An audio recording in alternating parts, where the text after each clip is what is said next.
back to the Cinema Cult Network. I'm Chris. I'm Matt. And I'm Honto. And we're continuing our James Bond coverage with a 1971 flick, Diamonds Are Forever, starring Sean Connery in his last outing as Bond, technically. So this is a movie I've seen multiple times as a kid. Matt and Honto, I believe, the same for you? Yeah. TNT all the time. Yeah. I actually, I think this is the first Bond I ever saw. I remember the introduction. This has I think one of the more memorable introductions. Very weird. It is introduction. weird. I think it's a cool intro. It's I like edited really strange. Well, let's get into it. We'll get into it. So let's go ahead and talk about the budget for this movie. How much do you think in 1971 give you? How much did James Bond Diamonds Are Forever cost to make? How much? Okay, really quick. Do you remember Live and Let Die's numbers? I don't. Because I can't even like 20 million. 15 million. 7 million. Oh wow.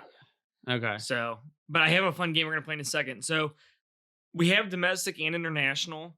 Internationally, it made $2,000 more than it did domestically. So I'm not gonna play worldwide. But domestically in the US, how much did Diamonds Are Forever? That's a really weird stat, by the way. It only made $2,000 more. Yeah, internationally. So maybe it just had a few screens and A couple extra people went to see it. Well, when we talked about Live and Let Die, we talked about how like it was like worldwide, and which is directly after this movie. Yeah. But like how they were talking about like, remember we talked about like certain things they didn't want to put in the movie because they didn't want to like be exempt from their certain markets. Yeah. That's crazy that it's only like $2,000 more.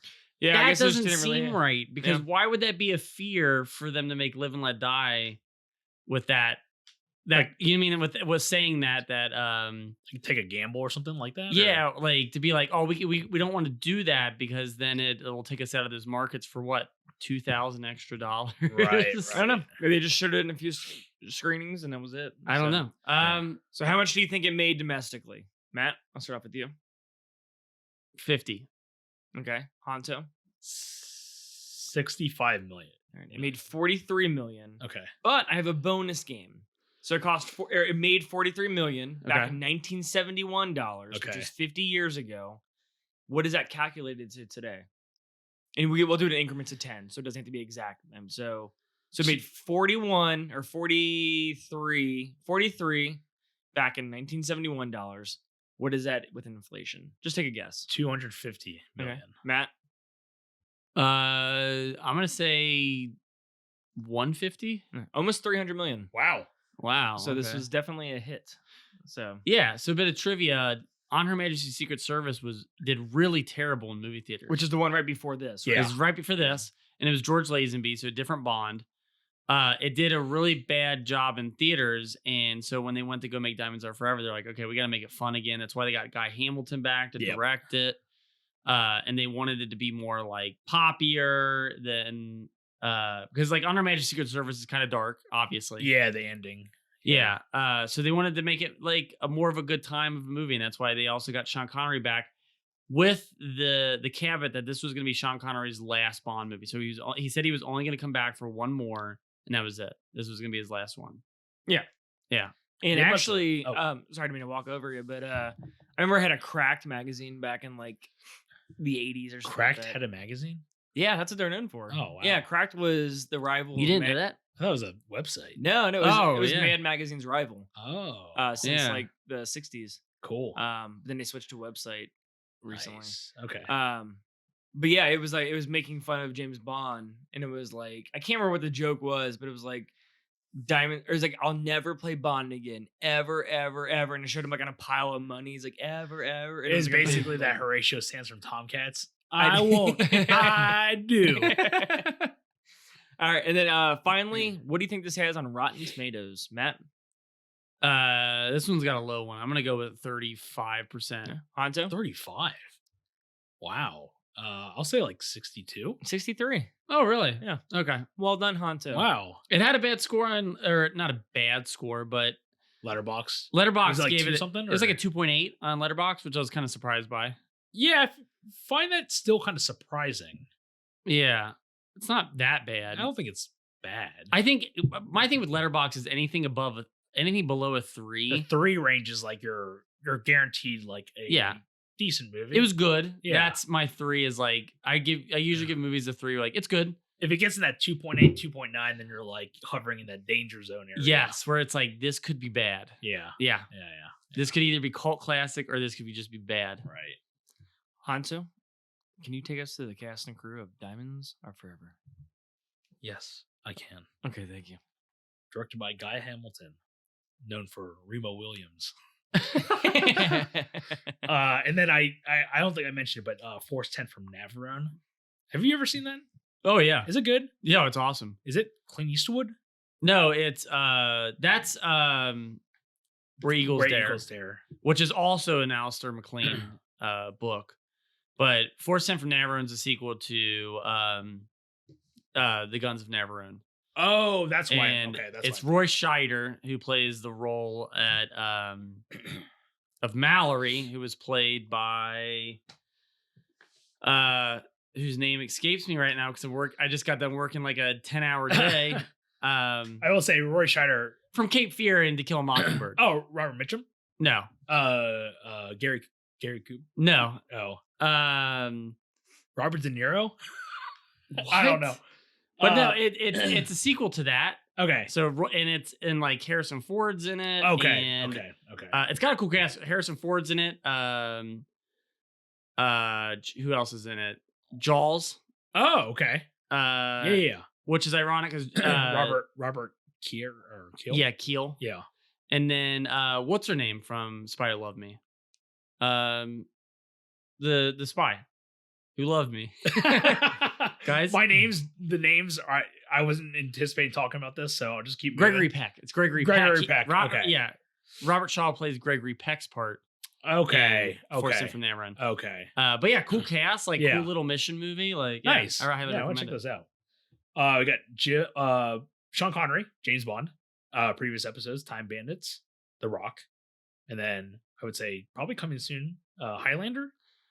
Yes. Have we really only done 2 Sean Connery movies and it's Time Bandits I think in The Rock. and The Rock? The those Rock, are- yeah, is a good one. I give you The Rock. I think but those are the only 2. Yeah, there's only 2. Yeah. That's weird. Yeah. I know we're gonna do. Nah, actually, I can't see us doing a lot of Sean Connerys. I mean, maybe Highlander for sure. Entrapment at some point, right? Yeah. Totally. Yeah. Untouchables. Totally. I can't believe we haven't yeah. done I don't know Untouchables if I yet. don't know. I don't know if that'd be a good one. That movie's great. It's an awesome movie. Yeah.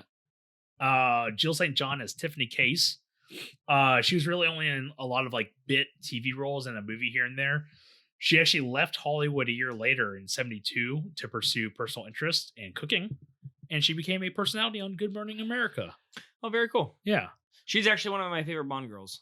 she's pretty. I think good. she's fun. I like. I don't know. Yeah. There's something about her. I think she's got a cool vibe to her. Because in some of the Bond movies, they make some of the girls really stupid. Yeah. Or they make them too.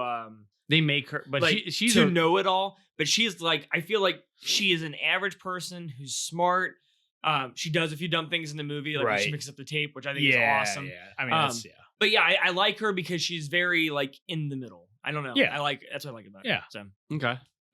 Charles Gray as Blofeld, previous Bond villain, and You Only Live Twice, which is weird. oh wow, I totally forgot he was in Yeah. that. Yeah. And It's then there's several Bond players that appear in movies, like, and it won't be on your cast list. yeah, But he's in 2 other Bond movies. the Blofeld actor. There's a guy at the end of the movie where they go down to the Wayland factory, Okay. and it's the guy who's kind of like he's giving Okay. Wayland and James Bond like the tour, Yeah. and he's like, who authorized this? And he's like, you did. I talked to you on the phone. That guy. Right. He's also in, I think, Thunderball, Okay. and I think it's Thunderball. No, it's You Only Live Twice. Oh wow. I think so. Yeah. Matt, why don't you? He's in why don't you another shut this Sean- podcast out? He's in another Sean Connery one, but he's also in Spy Who Loved Me. Who is? Okay. You guys go down these rabbit holes. And I don't know who to follow Did you listen to what I said? He's the the guy at the end of Diamonds Are Forever's and a couple. Yeah, other he's like a ones. tour guide, Yeah. and he shows like Wayland and because he's like, isn't he like, oh, I left my key card? sorry, Willard White. Willard Sorry, White. Okay. yeah, it's Willard White. Wayland. Willard White. He's shown Willard White and James Bond like the tour of where that satellite was, and James Bond's like, yeah, the satellite was just here. He's like. Yeah. And Oh, he's I like, kinda oh, it's remember, I actually in kinda- space now. And, Okay. and Willard White yells at him. He's like, what the hell? He's like, who authorized it? That guy who's who says back to me, he's like, "You did. I talked to you on the phone." Right. He's one of the he's like the commander in Spy Love Me. Oh, When they're on the ship and they're fighting, Okay. and Roger Moore's fighting next to him. I don't Right. remember. I don't think I ever watched that one again. I'm not gonna Spy lie. Love Me? Yeah, I remember being pretty boring. I'm actually gonna watch It's it. pretty epic at the end. The ending is solid. I do Yeah. remember the Yeah. ending, but I remember being pretty bored. And then I majority of think it. the main villain has a comically large or long barrel gun Okay. that he tries to shoot Bond with, and then he just shoots him back. Really? It's Yeah. really Okay. stupid. Okay. It's like, why do they have these gadgets, We got Lana Woods, Plenty of Tool. She pops up at the hotel. Not previous episode, but she's in The Searchers playing a younger version of Natalie Wood's character, which is interesting because was it Robert Wagner? Plays a bit in a parody of James Bond, and he was involved with the Natalie Wood. And then they're Oh, sisters, interesting. right? Yeah. They are? Yeah. Oh yeah. Yeah. Duh. I know, right? Kind of weird. I found that out this year. Yeah. That's Natalie Wood's sister. I Okay. did not know that. Who's Natalie Wood? She was basically a famous, old time actress. She Okay, drowned. What was she in? I knew about that how she passed. but Matt, do you know nothing. offhand? Nothing big. I mean, she was Uh, in a lot of stuff. I just Bob don't- Carroll, Ted Alice. classic Hollywood over here. Class. Yeah. But Yeah, it's like yeah. it's like West Side Story, I believe, right? Yeah, that actually sounds correct. Okay. Yeah, it's almost like like how you mentioned that they're sisters. It's like Griffin Dunn, which is the buddy who gets eaten American Werewolf. Yeah. He's the Yeah, brother okay. of Dominique Dunn in Poltergeist, the girl, the older sister. Yes. Okay. Yeah, Which is like, which I did not know. like had no Yeah. idea. Like, but That's awesome. It makes so much sense. Right. Yeah, in Rebel Without a Cause, Okay. The Searchers. Okay. Miracle on 34th Street. Is she like the child in Miracle? She's Santa. Oh, okay. Yeah. But yeah, you've seen her before. Okay. Picture, Yeah, I right? know who she is, but yeah, I just didn't know. I don't think I've seen her in a movie, but We got Jimmy Dean as Willard White. Best known- Dean. That's my Uh, Willard White. Oh, okay. Oh. Best What known- the hell you doing? Best known for the Jimmy Dean Show, which is where Jim Henson basically got his recognition. Oh, cool. It was like his, Oh, I didn't know that. basically he was a guest and then Yeah. basically rose to. And Sausage. Is it? Yeah, Jimmy Dean Sausage. Well, I know that, but there could be multiple Jimmy Deans. No, Honestly, it's- I didn't know it until I was watching the behind the scenes on the movie. Okay. And they're like, yeah, he's like Jimmy, and I was like, Jimmy Dean, like Jimmy Dean Sausage, and he's like, the sausage business has been great for me, and I was like, Jimmy Dean Sausage, Wow. and he's a country singer too. Again, with the Like, Lana Wood and Grand Ole Opera. Natalie Wood, I never made the connection It's between a Jimmy lot. Dean and It's a lot. Jimmy I know. Dean Sausage. it is weird when We're it's losing like- all of our young audience. Seriously. Well, we gotta stop picking these old movies. Oh man, they're gonna stop listening to us in the high schools. Bruce Cabot as Saxby, best known probably for King Kong as I think the main character, John Driscoll, Okay. which is basically Adrian Brody in the remake. Okay. The same, Oh, so he the has a same, big role the in same that, character basically. We Which got- one? Which one's Saxby in this? Remind me again. Saxby is he? He's one of the casino guys, right? Yes, There's like the Willard White. Saxby there's like a bunch and of Brett. random Yeah. background guys that show up for a second. Right, but they're all Saxby's isn't they're all Saxby the integral. one that he kills after he gets done fighting Bambi and Thumper. Yeah, Okay. There's that sniper that's on the rocks, I think that's it. and he's yeah. shooting at him, and then all of the other CIA agents shoot back at him. and then it turns out he got killed. Yeah, he's like that. basically. He's like, "Tell him he's fired." Okay, I remember that line. I don't remember. Okay. Did you watch the movie? Yeah, but I don't know who Natalie Wood is, and I never saw the guns from Havaro. I've never. Dude, we sorry. just got- Hasbro. has the guns from Hasbro. Norman Burton as Felix Leiter. Previous episode, you guys won't remember him, but Bloodsport. He's one of the guy. He's the guy that's partnered with Forrest Whitaker, tracking down JCVD. Forrest Whitaker was in that. Yeah, dude. Oh, It's man, I crazy. do not remember. We should do Forrest that for the Whitaker. podcast. I know, right? I love that movie, and I can't wait for the soundtrack. Putter Smith as Mr. Kidd. He played bass with Thelonious Monk, and then was spotted by Guy Hamilton, and then basically got cast as the assassin. That's pretty neat. And who's his dad? Or he's the father Nope. of. Next person. Oh, yeah. Sorry, yeah. You know how old Putter Smith? It's the guy with the long hair. Do you know Yes. how old he was in this movie? I don't know how old he was, but You want to guess? he's 33 years old. 29. 29. Yeah. Jeez, really? I don't know who 20 this is. It's the assassin. with the mustache The and the long hair. glasses. Oh yeah. Oh yeah. The Mr. Kid, yeah. right? You said Yeah, Mr. because Kid. we were talking about age with Yeah. Yaphet Kotto, how he's like 33. Dude, yeah. But this guy looks like he's 40 years older than Yaphet Kotto. dude, he and looks he's only, like, yeah. he's only 29. And then finally, Bruce Glover as Mr. Wint, the other assassin, best known for Chinatown, Popcorn, and best known for being the father of Crispin Glover. Oh man, totally. Exactly. Yeah. Oh wow. Which is again another connection. Glover, Yeah, you know. very cool. and- Yeah, I could totally see that. That's insane. And that's it for cast and crew. Did Guy Hamilton direct Live and Let Die? He did. He did. I thought he did. Yeah, he Okay. did. He did a few of the movies. I think he did Goldfinger. he did Goldfinger. Goldfinger, Live and Let Die, this, and he did one more. Oh, Man with the Golden Gun. Oh, he really? Man, Yeah. he was doing so well too. Yeah, it was like a steady decline. Yeah, he had a perfect track. Actually, it Wow. was like so a- he did 3 in a row. He did Diamonds Are Forever, then Live and Let Die, and then Man with the Golden Gun. Yeah, I guess he did. Yeah. Yeah, he did Goldfinger in 64, Diamonds Forever in 71, Live and Let Die 73, and then Man with the Golden Gun in 74. Good for him. He was like the was Martin Campbell did a bunch in a row, didn't he? Or no, He did- Martin Campbell did you know what? Goldeneye. Yeah, Goldeneye And Casino which is like Royale. 95, then Casino Royale. Yeah, I guess he only 2006, did I this think. too. Yeah. Yeah. So, all right, well, let's go ahead and jump into Diamonds Are Forever. The opening opens up with, I think it's actually a really cool opening because it's Sean Connery going after Blofeld, and we basically think that he kills Blofeld in this intro, and so the remainder of the movie is like, oh man, like you're walking in, it's like, oh man, he killed Blofeld pretty quick in the first 10 Right, minutes, right. and you don't think much of it. You don't think it's going to be a Blofeld movie. But yeah, after he kills Blofeld, we cut into the title track, Diamonds Are Forever. What do we think of the song? Hold on. We There's gotta so talk about this much. weird opening to this movie. Okay, we got How weird is the editing in the opening to this movie? I mean, it's him like globetrotting and getting, finding out the location of Blofeld. the ADR, the voiceover. or, Oh, like, yeah. you can tell it's like it's not matching whatsoever. At one point, he's choking a guy, with like a bamboo stick or something Yeah. like that, or against bamboo bars, or I can't remember.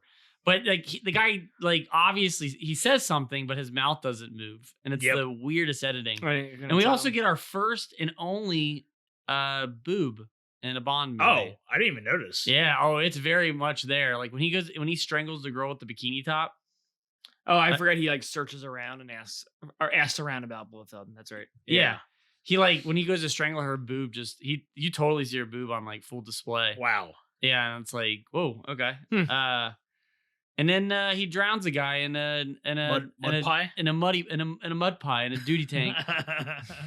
Dude, But I guess like he empties a septic tank on top of a dude. because the idea here is that the mud is like, is that supposed to be turning him into Blofeld?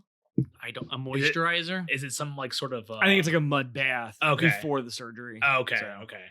But yeah, and then he tosses what he thinks is Blofeld into the mud lava or whatever, Yeah. the chocolate mud lava, and then it goes into the theme song. I kind of Yeah. hate this stuff. Which one? This like where he throws him into this mud lava, and you're just like, oh, I guess he's.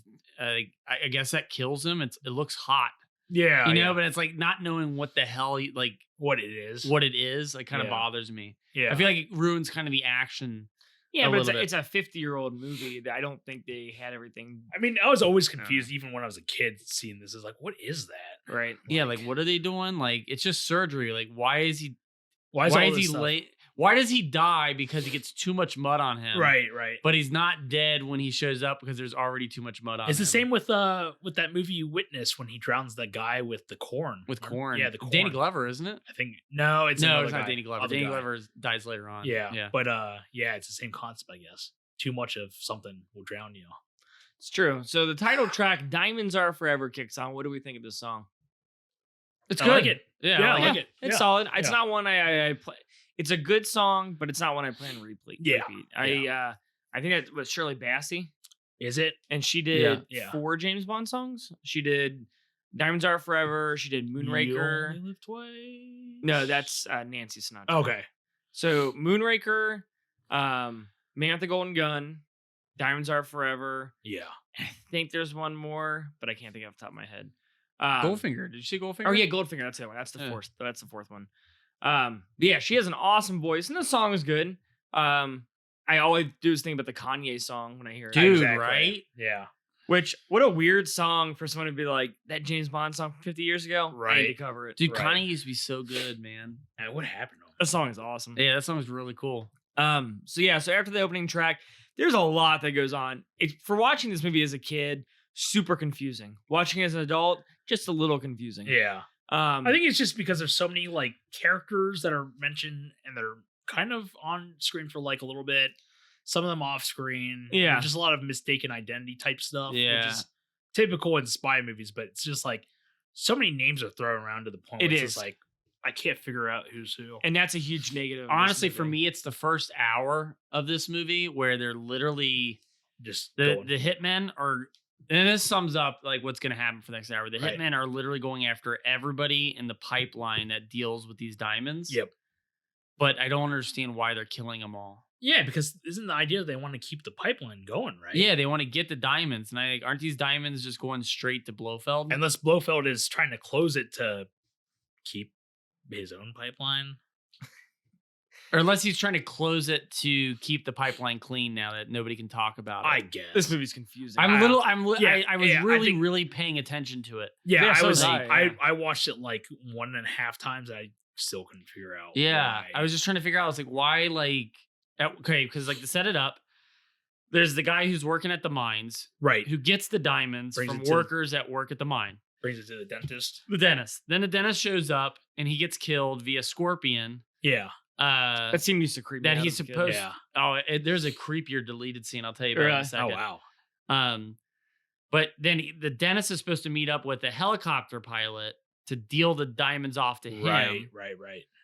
Uh, And then the helicopter brings it to the woman. and that helicopter person is supposed to bring it to the teacher. Yeah, teacher. And that teacher's supposed to bring it to Jill St. John. Yep. Right? Yep. But for some reason, they kill the dentist. They kill the helicopter pilot. They deliver the diamonds themselves to the teacher. And then they kill the teacher when she delivers the Dude, it diamonds. makes to Yeah, Jill no they St. kill John. her anyway, which makes no sense. Yeah, and then they leave Jill St. John alone until like further into the movie where she's at a house and she's Wait, mistaken. you mean the end? Oh, And then no. she's mistakenly Yeah. Yeah. They kill plenty of Yeah. Tool instead. Plenty of Tool gets killed. Oh, I think you're about because the they- two guys. Yeah, the two guys Yeah. kill Mr. Win and Mr. Kid. Yeah. They killed her. Yeah. Oh, okay. They killed everybody. Yeah, they kill Okay. everybody in the Yeah. pipeline. And then they kill Plenty because they think it's Jill St. John. Exactly. So why are they waiting for Jill St. to kill Jill Also- St. John that far into the Also, they do all this stuff where they kill them kill them directly with their bare hands or whatever, and then they decide to just leave James Bond in a pipe to be buried. Yeah, that's the dumbest part of the movie. It's like, just put a bullet in his head. Yeah, Yeah. it is pretty. But Be good. done deli- with it. So I watched deleted scenes for this movie, Yeah. which is kind of cool. I don't know if you ever watched deleted scenes for haven't. like a James Bond movie. It's weird watching deleted scenes for a movie. He's like unmastered or whatever. Yeah, and it's like it's weird when you watch something like I've seen this movie several times over since I was a kid and never saw deleted footage. I'm sure it was this way when you saw Ghostbusters and you could finally get to see deleted footage for Ghostbusters. You can see that Dan Aykroyd that scene in full. Yeah, the blowjob. The ghost blowjob from Ghostbusters. But you get to finally see that, and it's weird Yeah. when it's like, oh, this is footage I've never seen, but it's from the same movie. Wait, what You're did right. you see? You said you were going to talk about So something. the weird scene, it's weird seeing that in deleted scenes in general. But I guess like when he kills it with the scorpion, another take of that was that instead of putting it down the back of his shirt, when the dentist goes to open up his mouth and he's looking at the other guy, Mr. Kid's mouth, he goes, like- like that. The guy shoves the scorpion into his mouth and shuts his jaw. That's intense. It was cool. man. It was a cool scene. Wow. It was a cool They should scene. have done that. It was there. They just deleted it. Why? It's brutal, especially for 1971. But Yeah. that's intense, man. Yeah, it was That's cool. Pretty cool. I like that. And then there was another deleted scene with Sammy Davis Jr. Really? Yeah. Cool. Is Very that during cool. the comedian scene? I would assume when they go to Vegas. He's just playing craps, and then Okay. in the casino, and then he Okay. sees James Bond walk by, and he talks to a guy about James Bond, and then that's it. Interesting. Real weird. That's cool, though. I understood why they deleted it because it Yeah. it literally doesn't fit in anywhere. That's really neat. He was in it though. But cool though.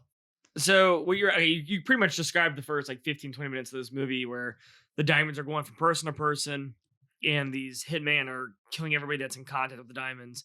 Meanwhile, Bond is taking the identity of another man that is supposed to be meeting with Jill St. John to get the diamonds. Yeah. So I'm trying not to say without getting like too confusing. So when he goes to see Jill St. John, at this point, the guy he's trying It's to be. like Frank's, I think. Yeah. Is that Frank's? Yeah. He's contained, so there's nothing to worry about. Yeah. And this might be my favorite part of the movie is that while Sean Connery is getting ready to go inside to meet her, he's outside pretending to make out. Oh my god, Dude, he's doing the whole makeout thing where you put your hands on your own back and you cross It's them. like what you do to your schoolmates, Yeah. at to make it look school. like you're making out with Yeah. somebody. Yeah. It's hysterical because he Yeah. plays it off like it's like the coolest like spy trick. Like he like looks around like it fooled the guy. it fooled me. Yeah. I was like, who's he with? It fooled the audience. But he goes Yeah, up, because we saw it from our angle and it looked like he was making out with a girl. Yeah. From the other angle that the guy walked past, he saw it as like that guy just keeps trying to scratch his back. Like Somebody get this guy a back scratcher. So Bond goes up, meets Jill St. John, pretends to be this other guy, Frank's, and they're gonna work together to get the diamonds. This because he fights the guy right here. Because Frank shows up. Yeah. Yeah, they're like, They're in oh, the Frank's got elevator. out. Yeah, and so I do like this fight in the elevator. This fight is awesome. What's cool about it is that Sean Connery is behind the real Franks, and Sean Connery pulls his arm back to punch him, and he breaks something with his elbow inside the elevator He basically, that alerts Franks. yeah. And it's a really cool, like, yeah. I mean, like this I like is this this scene. is as close as it gets to like the Raising Arizona fight with Yeah. Nicolas Cage and John Goodman and William Forsythe. Yeah. We're like close quarters, but they're like punching in the walls and like scratching their hands on the ceiling. Ah! Yeah, exactly. But this is a really good fight, and Bond ends up killing Franks, switching their wallets. So Yeah. when Jill St. John goes to look at his ID, she's like, "You just killed James Bond." And actually, this whole premise is really fun that he gets to play like an everyday guy, and because he doesn't, he might like pretend to be other people in movies, but he almost does it for like this first like hour or so. For He's a long while. not James Bond, which is really cool. So they pretty much go Jill St. John and Bond. They have the diamonds, right? At this point? Yeah, Or she has the diamonds. Correct? I believe so. Yeah, she's Okay. got him. And so what is Frank showing up for? Is it for his transfer? Or I is it think to give it he's to him? smuggling the diamonds in his body. I think. Oh, really? I think so. Oh, think, I didn't catch is that. Why they're that. So Frank's is supposed to take. This is why this Yeah. when the hitmen are killing everybody off. This is why this is confusing because why I don't understand why they don't kill off Jill St. John. Tiffany Case's character. Because Tiffany Case is supposed to give off. She gets the diamonds from the teacher, Yeah. and then she's supposed to give the diamonds to Frank's, and Frank's is supposed to takes the diamonds to Las Vegas. Right. Right. And then I'm assuming they go to the mob. This is where the whole And then- funeral. Yeah, and then the mob's- cremation. The mob's supposed to give them to Blofeld. Oh, yes, you're absolutely right. Why I'm lost on that is like, why didn't they kill Tiffany Case too? Right. Like, Actually, the more we talk about this movie, the less I like it because it's too confusing. But I'm not saying I hate it, but it does make me like it a little bit less. I do like this scene though when they put Connery in the casket. And Yeah. they're gonna burn him alive, and it's a really cool, intense scene. Actually, reminded me of Bill Murray from Scrooged. Yeah, it Yeah. did that, and Yeah. then Tales from the Crypt we just watched. Oh yeah. Yeah, And then which one was that? the fraud, the insurance fraud. Oh, the one with the kids and the funeral home. No. It's with what's his name he's from MacGyver. They do the insurance fraud, and then pretend that he's dead. He flies down to Florida or Mexico or whatever, and then when he comes back, his identity is like basically changed. Oh, I didn't watch. yeah, this you one. weren't there. We directed by Michael J. Fox. Yeah, and Oh, he plays okay. like the prosecutor. No, the defense attorney. I think. Yeah, okay. the guy. Yeah. But yeah, they end up pulling Bond out, and they're like, "These diamonds are fake." And I like how he knows that, like, I want the real money because you Right. would never have burned me alive with the real money. Right. It's a very smooth moment. Yeah. So I think at this point we're in Vegas, right? I don't understand this, by the way. What, the Vegas thing? The mob. Why does he say the real money? I don't understand that. Well, because so Bond Did he get fake money? Yeah, and that's how Bond knew. He's like, you would never burn me alive with real money in my pockets. And that's why he's like all cocky. And he's like, you can have the real diamonds when you give me the real money. Why I'm confused is in the next scene, he Yeah. goes to the casino with the fake money they gave him. And he uses it? Oh, Yeah. and he has it in the envelope. And that's how yeah. they figure out who he is. Yeah. Oh, I don't know. What the hell? Yeah. Like, is anybody asking questions on the set of this movie? No, I don't think they do. Like, is typically. anybody just like, hey, this doesn't make any sense? Or like, it's a Bond movie. It's not supposed to. Yeah. Like, that's what I hate because I feel like Bond movies can be really, really smart. Yeah. Absolutely. But like, I feel like sometimes like you have like these two writers that show up and one writer is making a really smart plot. It's usually Ian Fleming, right? Which is it's Richard Maybaum and Tom Manowitz in this case. They did the screenplay. So 2 guys. So one guy is writing it as a really smart screenplay. Another guy is like, oh no, it's a James Bond movie. You're supposed to have fun with it. Yeah. And he like screws up the other guy's like well planned out like plan or execution of a plan for the way it's supposed to all play out. But I think he uses the money because the owner of the casino, or whatever, knows who he is. That's why he's like, yes, credit's good. Yeah, this is Monopoly money, sir. His credit is good. So Bond starts playing, and then he meets who's the lady right now? The one that drowns later on. Plenty O'Toole. Plenty O'Toole, yeah. Plenty O'Toole. And then they go up to his room. She gets thrown over the balcony. By these mobsters, basically. Yeah, and then Bond's like ready to fight, and they just like leave quietly. Yeah, they just walk back like slowly without saying any word. And it's like, who are these guys? I don't know. Well, isn't one of them the comedian? Yes, the comedian is one of the guys. Yeah, he is. He's doing the stand-up comedy later on, because he's like, I can't remember what his deal is, but yeah, he's one of the mobsters. Yes, he's the guy who, when they open up the casket, he's like, the diamonds are fake. You double dirty crosser. Yeah. It's that guy. Shady Tree is his character name in this movie. Okay. But I'm so confused on who these 3 guys are. Are they mobsters or are they? I have no idea. Are they Blofeld's guys or Not they work for the casino? It's very. They never say who they are. I think they're just Las Vegas mobsters. Like they're probably with Joe Pesci and Robert De Niro in Casino, basically. That's what I thought they were mobsters. Yeah. So I don't know if we're gonna go out of order right here, but when Bond gets with Jill St. John, is this where they set her up? Or no, they go to Jill St. John's house, and she shows up. Yeah, because I think at this point, he goes to meet with Tiffany Case, and then that's where they find, like, Tiffany Case goes to her house or meeting place or whatever, and Bond's already waiting there, and the body of Plenty O'Toole. She's like, "What's the wig? What's my wig doing in the pool?" And then you find out it's like a body. Which is really stupid. Another deleted scene is Plenty O'Toole coming up from being dropped in the pool.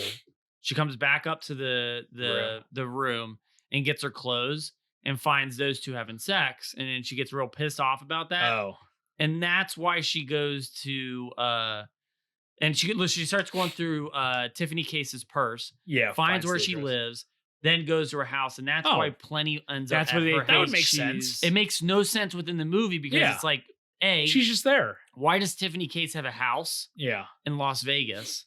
Okay. And then, like, how did the hell did Plenty end up there? Right, yeah. Like, it's really stupid. It makes no sense. When you put it that way, that deleted scene really would have helped. Yeah. Yeah. Because I've always confused about that when I was a kid. I was like, how the hell, like, why is she in the pool? I didn't even know it was her until, like, 5 viewings deep where I was like, oh, that's the girl from halfway through the movie? Like, I think I only knew that because whenever they introduce 2 Bond girls, at least one of them is going to die. Yes. And they don't really flat out say that it's Plenty O'Toole. It's just assumed that it's her, basically. Yeah, it's real random. But she gets killed by the hitman. Yep. Yes. Yeah. And then this is when they set up, I think he reveals he's James Bond, and she goes to this, like, carnival. This gets confusing. And they take the real diamonds and they put it in a stuffed animal for her to win so she can get it. I don't understand what the purpose of why this they is. have Man, to do there's this. so many steps with this diamonds. It's just like, just deliver it to Blofeld. Like, don't put it in a stuffed animal. And I wish these were like explained to me like I was a 5-year-old. Yeah. Like, I wish there was that. I wish they would have made Tiffany Case dumb in this, just so they can explain it to her to explain it to us. To the audience. Hey, we're giving you the diamonds in the stuffed animal because because that doesn't make any sense. Deliver. Yeah, exactly. Or make James Bond stupid and make him ask questions. But like, it all seems like they have like this well thought out plan, and I'm like, I don't understand what the hell you guys. It's like a well manicured plan by the people who are delivering it, and Bond is just smart, so he just knows it. But it leaves us in the wind because we have no idea what's going on. Yes. It's the first time we're seeing this movie, basically. It's a fun movie to watch if you don't follow the plot. Yes. Right. Yeah. That's a great way to put it, honestly. I enjoyed watching it, but now talking about it, it's very frustrating. Yeah, because it's like when you have to explain the movie to somebody, you feel like a fucking idiot. I feel like a moron right now because I don't know what I'm talking about. Because, like, why was Bond pretending to be Frank's to be only the small person in a pipeline of, like, people who are dealing these diamonds? Yeah. Like, is he supposed to be connected to the main, main pipeline or whatever. When it should have just been him following these people around. right. Yeah. Or like following the bodies. And that's how he's following the That'd be trail. cool, like a murder mystery. Yeah, That's he's cool. like, he's Murder mystery finding all of these- like what's going on with this. yeah, thing? like he's finding all these people dead. I read this book back in high school, so I don't remember the book. Apparently, I read. Apparently, like very loose adaptation. I remember certain like Vegas scenes in the book, but I don't remember much from the I think book. literally only It was the 20 years like, ago. Bond, like the characters. That's like literally it. You're right. Everything else is different Okay, in the book. okay. Apparently, So I think, and I'm kind of jumping around probably, but we have another car chase scene. this is. I this can't is- remember if this is before or after the moon buggy. But This yeah, is Before before. so the yeah, alley. this is this. We got a couple car chase This scenes makes coming no up. sense here at all. Okay, are you talking about the Vegas strip scene? Yeah. Oh, I the- love. I think this is actually one of the. Oh, I coolest think so, scenes yeah. in the It's movie. it's good. No, it's good. Yeah. But when he does the two wheelie He's on the other side. in the alleyway, I'll and then explain. And there's trivia behind this because Okay. it drove me Okay, nuts. so let me Because- set it up real quick. So okay. Bond is driving down the strip. He gets chased by cops. And in one of the cooler Bond moves, he goes down this alleyway that's no entry. He ramps the left side of his car, so he's only driving on two wheels that are on the right side. Yeah, passenger side basically. Yeah. And then he goes through like this very narrow alleyway. But when he comes out of the alleyway, They even show it. They even show it in the when showing the them in the car as they're Yeah. going through.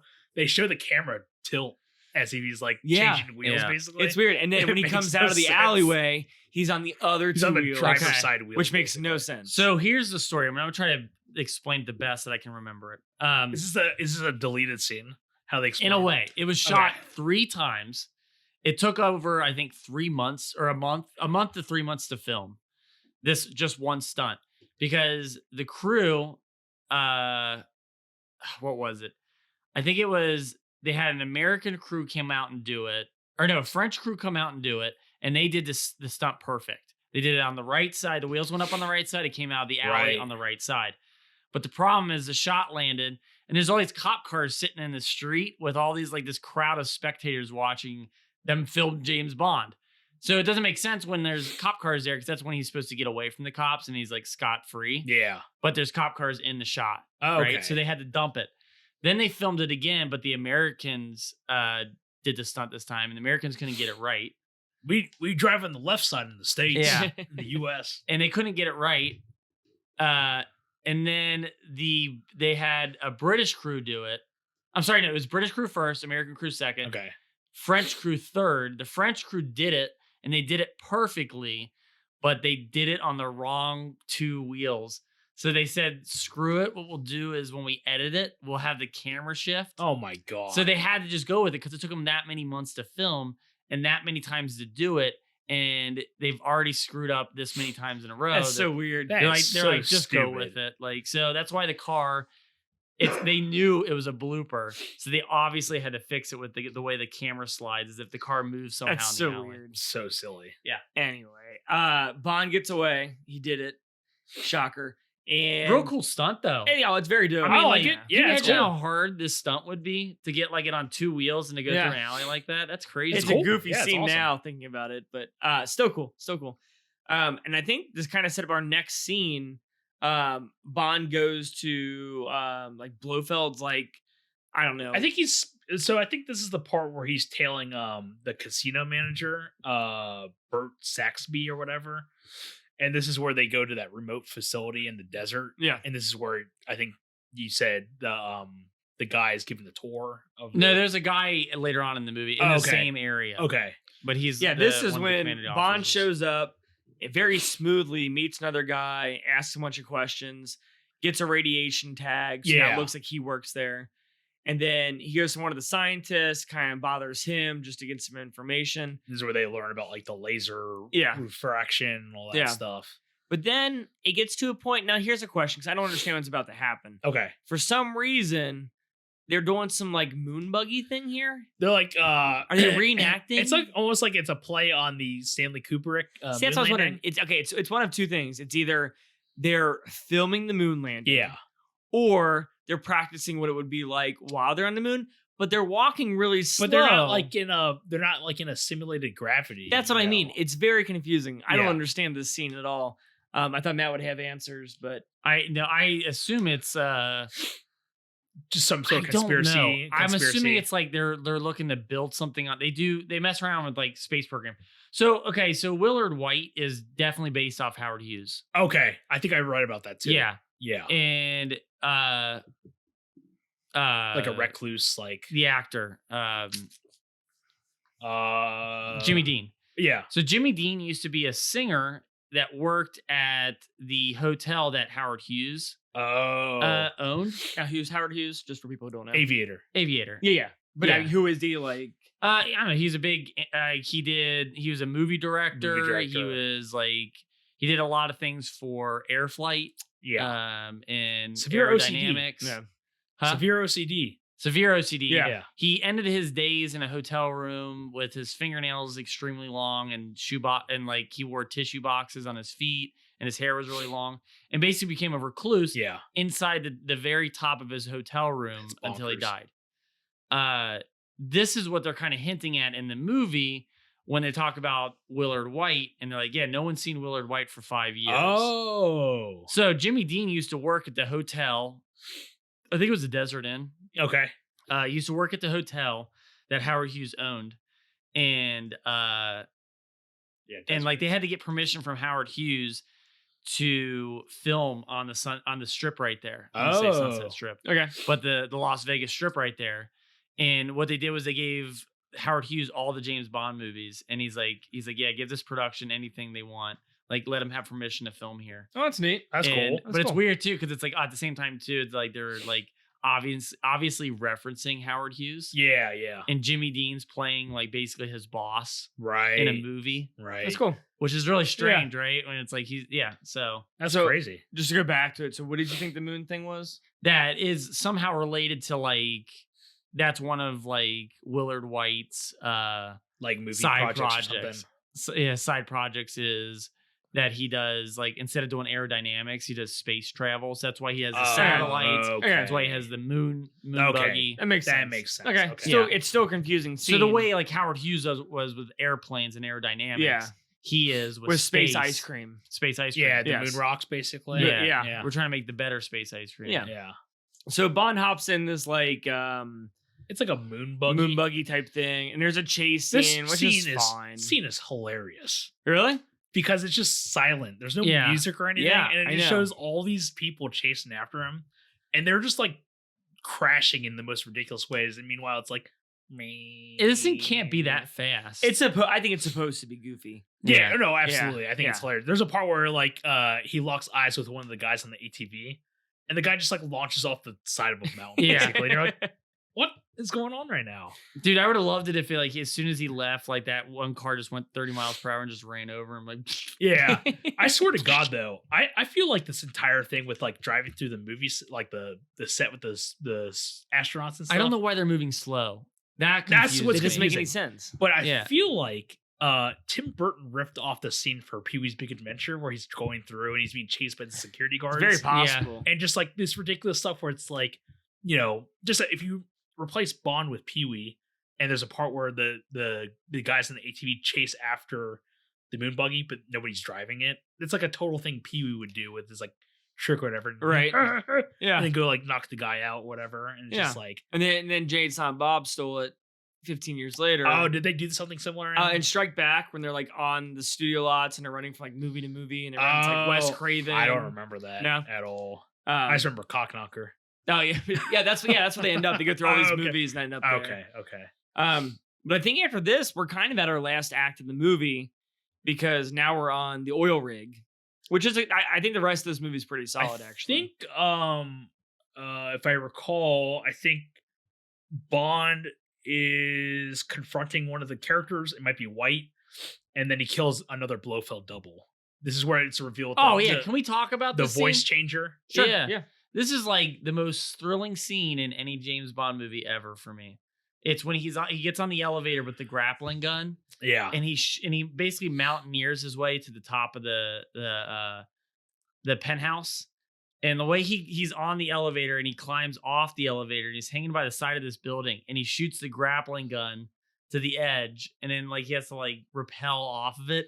Dude, this like would like every time I watch this like I get the worst like feeling in my gut. Yeah, actually, when I was watching this, I was like, yeah, that really held up. This is Yeah. like It's a cool scene. This is like Ghost Protocol stunt right here. Dude, This is, I like, just back I in the feel day. like this Yeah. would be like this is my favorite like most thrilling James Bond scene because I feel like it still holds up. Yeah. But just to have to like climb over this really steep like ledge, and he's got the way he's got to shoot the grappling gun, and the grappling gun doesn't look like it would hold his weight at all. Right, And he just like right. flies right out, Yeah. and it's like it's intense, man. Yeah, it's a dope scene.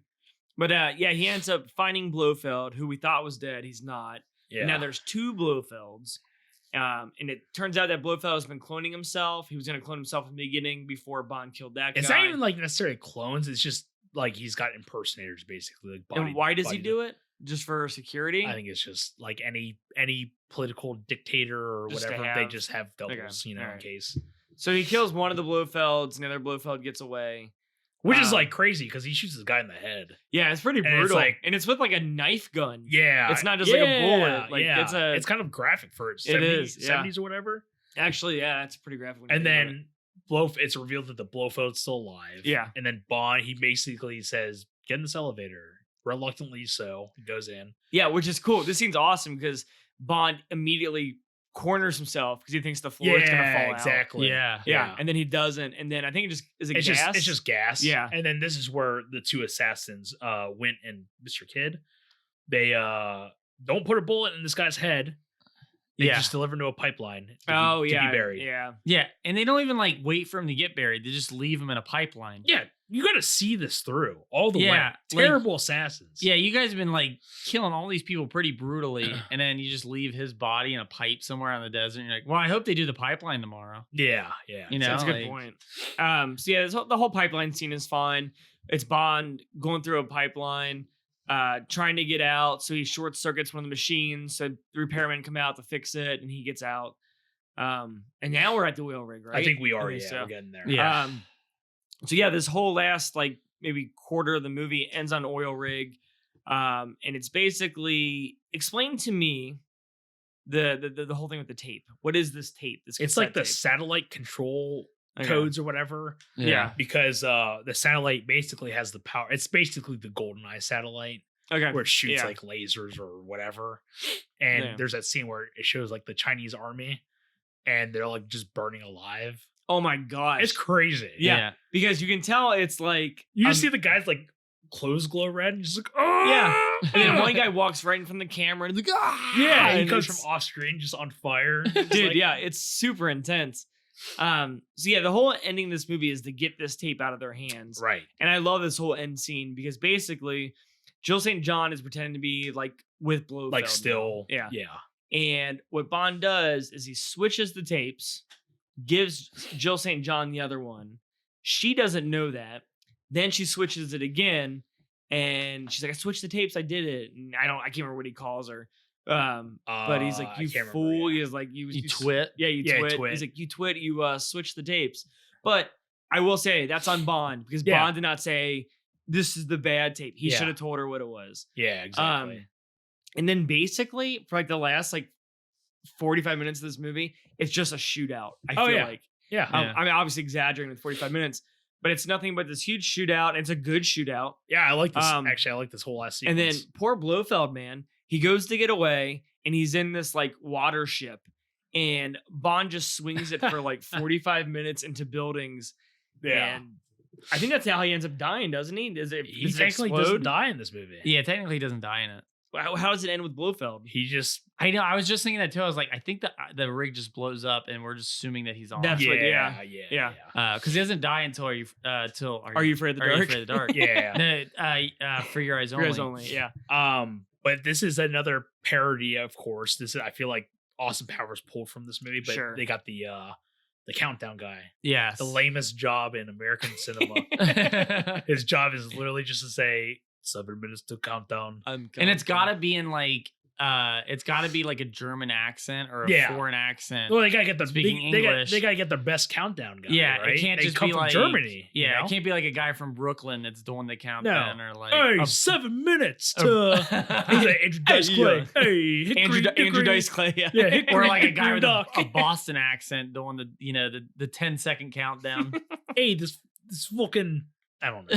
Hey, it was good. You were It was- doing really yeah. good. It sounded like Departed. Yeah, I Yeah. did. Yeah. I'm So yeah, not a co-op. 10, 9, 8, What? saving. That's like- I see you're doing different accents. You're Yeah, doing for New each Zealand. number. You're doing New Zealand. 6. I don't know what that is. Okay. I'm just trying different vocal ranges. But yeah, it's like this is obviously pulled Yeah. from that, and he's Yeah. like just singing the countdown as Exactly. it's like gunfire's happening. But yeah, it's nothing but chaos and gunfire. Until the whole thing explodes. I like and the they- music a lot Yeah, yeah. in this. This is very dope. Yeah, and they got the envoy of helicopters coming towards the. Yeah, Yeah. dropping Really cool. dropping frogmen. Yeah, exactly. Yeah, very cool scene. It's about as Bond as you can get right here. And then this is another bumbling moment for Tiffany Case. I actually like this. when she Bond gives her the gun, he's like, "Shoot at them." And Yeah. she shoots it, and she just She's not Falls- used to it. falls She just falls backwards. off. Yeah, Yeah. I actually really like that scene. But they end up jumping off, or she's already off in the water. Yeah. He jumps in. does a swan dive. Everything explodes. It looks really good. And then, just like many of the Bonds, we forgot about the henchmen. Yep. And so Yeah. they're on a boat. They're taking a cruise. And then Mr. Kidd and Mr. Wint, What is it? Mr. Wint. Wint. They show up pretending to be waiters on this Yep. cruise. They attempt to kill. Okay, this is kind of goofy. Okay. I love this. Okay, well, I was gonna say that. I Well, love let me go this. through this real quick. So they attempt to kill Bond. They have this huge fight.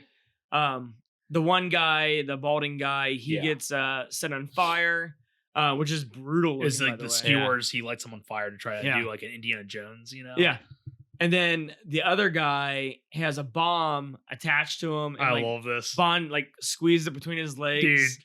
and then flips him over The sound he makes Yeah. when he gets his ball squeezed Right. is so funny. Yeah.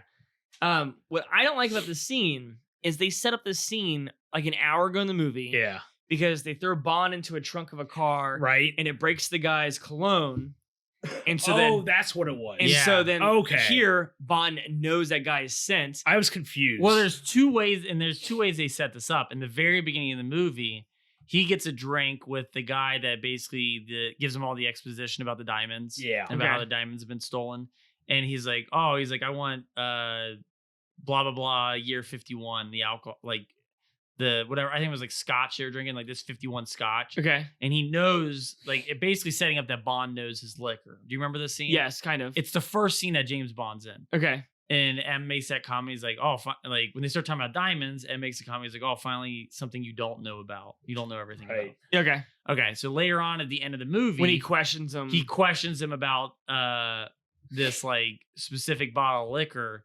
This is the this is guy- actually cool. Yeah, the guy basically like bullshit. Mr. Went bullshits his way out of He's it. like, it's all we had in the wine cellar, I think. Yeah, and he makes up a number or a year, and Bond knows that he's full of he's shit. like, they and didn't he's have like, that year, and it's like, and I know He that basically scent. says, Yeah. he says, I would have expected a claret or whatever. He says it was poorly stocked with clarets. He says, actually, our Mouton Rothschild is a claret, and I've smelled that aftershave before, and both times I smelled a rat.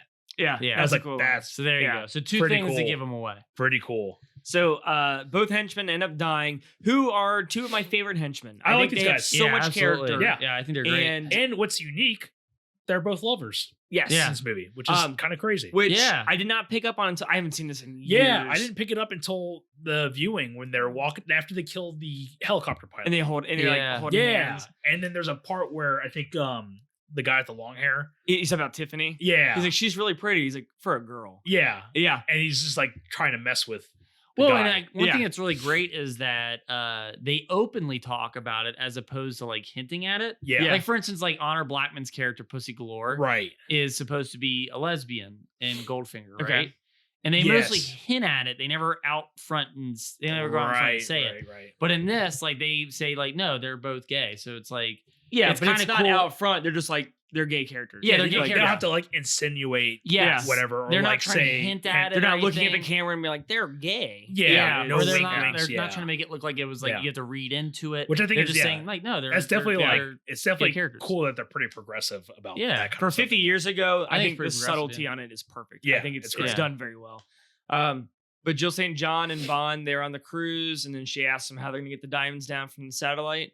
And that's Diamonds Are Forever. I forgot to mention also Yeah. in the cast and crew, there was a uncredited actress Okay. in the Las Vegas scene. She's one of the dancers. Okay. Sherry Uh, Moon? No. Oh, go ahead. no. I'm sorry.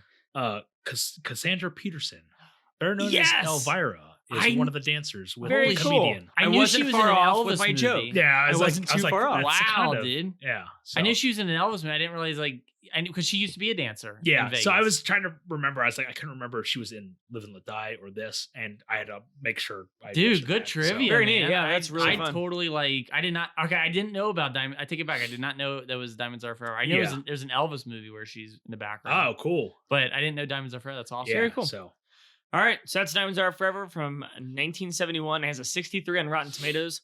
Honto, what would you give it? I'd probably say like a 65, Okay. maybe 68 Okay. in that range.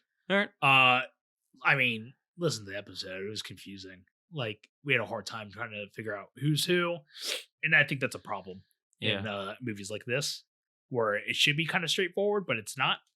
But Henchman, really good. Blofeld, kind of weak, and some of the action set pieces are pretty good. Okay. Actually, Matt, before you go, Honto, I'm gonna say I was thinking 65, and everything you said I agree with. The Henchmen are great. Yeah. Blofeld's fine. Yeah. It's not a boring movie. I like that it makes fun of itself at times. Yeah. I think this gets crapped on, and I don't think it's as bad as people say. It's not terrible. Yeah. It's just it could be better. Yeah. But yeah, 65. I would watch this again. I give it a 71 in 1971. Oh, wow. nice. The year it came out. A 71. a 71 Claret. I think it's fun. I've seen it It is several fun. times over. I'd watch it again. But I think talking Yeah. about it with you guys, it was very easy to talk about what was going on in Live and Let Die last Oh, Yeah. very, very. But I feel like it's confusing as hell to talk about what the hell's going on in this movie. And that's the I think biggest It downfall. kind of ruins it. It used to be my top 3, Oh wow. but since we watched this for the podcast and we're talking about it, it's definitely gotten bumped for my top 3. Still in your top 10? Yeah, I'd put it in my top 10. Yeah. Okay. I mean, Is it this your is top like 25. this is like the one that like you would show people that are like, oh, you never seen a James Bond movie? Like, watch Diamonds Are Forever. It's a blast. I think it's a good one. Yeah. Yeah. Yeah, like I said, I won't watch it again. Talking about did hurt it. I probably would have given it a 70, but as we discussed it got confusing. This movie definitely feels like a paycheck movie for Sean Connery. Yeah. Yeah. Like, doesn't feel like he's in it 100%. It seems like he's more in it. No, I didn't because have a problem with him. I felt like he was He's good. good. He's good Yeah. in it. It just Yeah. feels like it's not as strong as the other movies. I wonder. Now I don't know what the story was with why he wasn't in On Her Majesty's Secret Service. Do you guys know? No, I've read it before. I don't remember. I'm just speculating. It's probably just money. Yeah, and I think it's money. Yeah, probably. But yeah, that's gonna wrap up Diamonds Are Forever. We're not done with Bond yet. Nope. Because we have a couple more episodes. Next episode is Goldeneye, starring Pierce Brosnan. I am super excited to rewatch this. Yeah, I gotta say, Same. I am super jacked to Yeah, watch this movie. same. I haven't seen this in a few years, and I am super jacked to watch this Yeah. movie. So join us as we talk about Goldeneye on our next episode. If you have any requests or any comments, you can hit us up on Facebook or you can email us at. cinemacultpodcast@gmail.com. And as always, we love doing this. We hope you love watching it, reading it, listening to it. Join us No? next time. Join us next time. I'm Chris, I'm Matt. I'm Honto. and we'll see you next time.